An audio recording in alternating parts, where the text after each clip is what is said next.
Добрый день! Сегодня я покажу процесс создания вот этой левой сверху работы. Меня зовут Юля Сайфан, я художница. Начну с цветов, которые я использовала в этих работах. Это было намеренно, все в одной цветовой гамме. В данный момент я подготавливаю лист, он у меня высохнет. Я выкрашу на нем свои цвета. А сейчас я хочу вам показать, как это на цветовом круге. У меня это половина цветового круга. Можно смело назвать это аналоговой цветовой гармонией, потому что цвета стоят рядом с друг другом. В этой ситуации можно идти от обратного и сказать, что синих здесь нет, холодных здесь нет.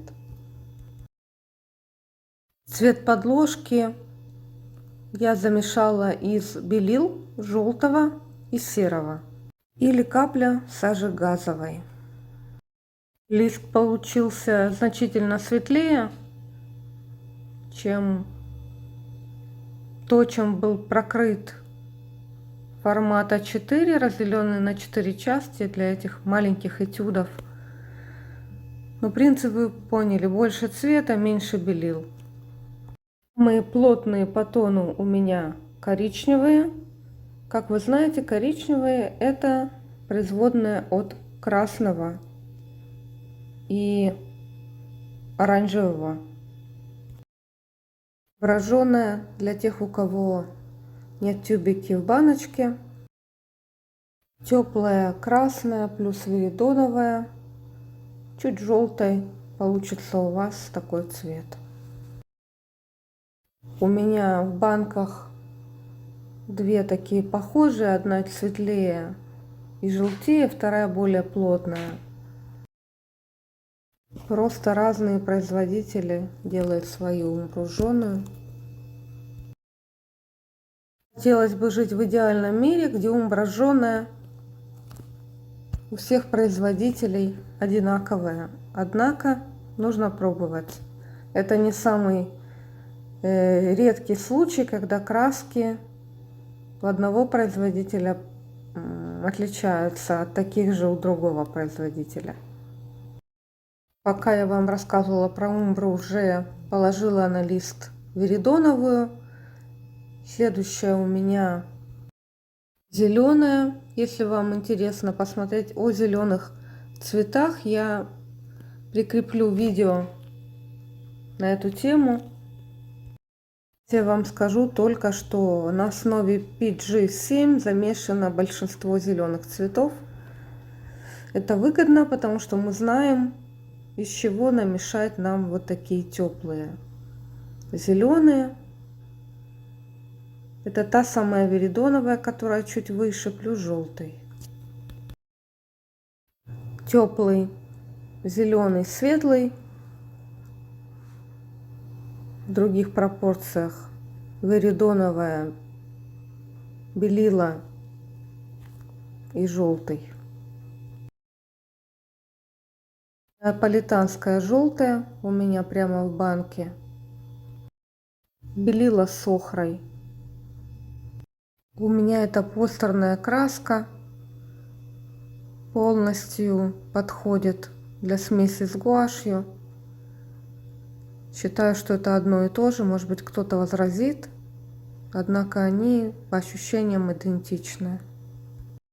Использую здесь пару оранжевых. Один поплотнее, второй посветлее.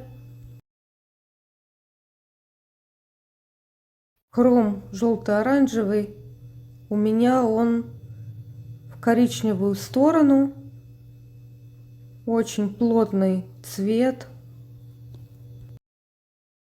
Карандашами у меня обычно очень просто. Разные оттенки коричневых.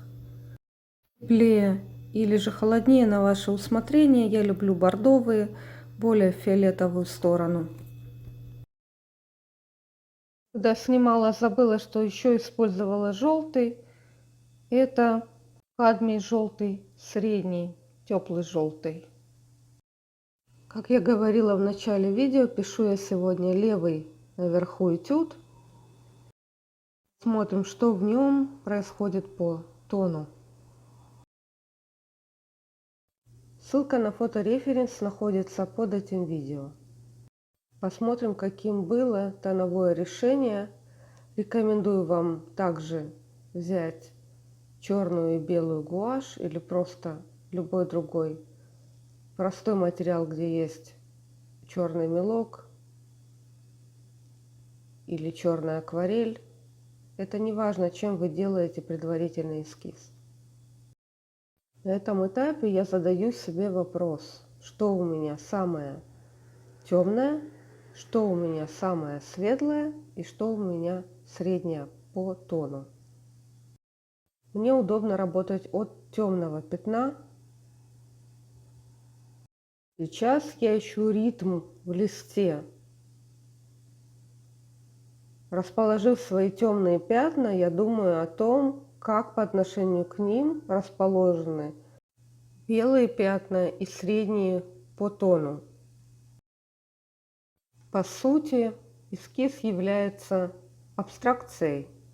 Композиция – это абстракция, в которой уравновешены части между собой. Вверх-вниз, право-лево, все взаимодействует внутри. Наметила вазон с цветами, наметила ступеньки. В этой композиции есть 3 плана. Ближний к нам ступени ваза и справа свисающее растение. Второй план – это вертикальная стена, внутри которой есть проход. И третий задний план – все, что внутри этого прохода. Берите краски, начинаем писать. Снятое видео ждало момента, когда я озвучу, больше года. Поэтому сказать точно, что тут происходило, далеко это было не вчера, но я попробую. Иду от темного к светлому, прописываю самые темные куски композиции, намечаю ступеньки на переднем плане, намечаю вазу сверху ступеней. В глубине у меня будет оранжевая листва, намечаю место для нее. Большими мазками касаюсь всего, что есть в глубине. Тем же оранжевым касаюсь всего по периметру, но позже я избавлюсь от него в пользу зеленого. Убрала большие куски процесса, связанные с этой вазой, потому что все равно рука закрывает лист и подробно не видно, как что происходит. Рисуйте по фотореференсу, там ответы на все вопросы по рисунку. Ступеньки справа затемняю карандашом, позже снова гуашью там прохожу. Вписываю ступени светло-зеленым, перекрываю оранжевый внизу, какие-то просветы между оранжевыми листьями в глубине. Немного тронула желтым на пороге этого прохода и в вазе. И сейчас занимаюсь тем, что разделяю ступени между собой. Восковым мелком прощупываю, где у меня цвета на листве, на переднем плане.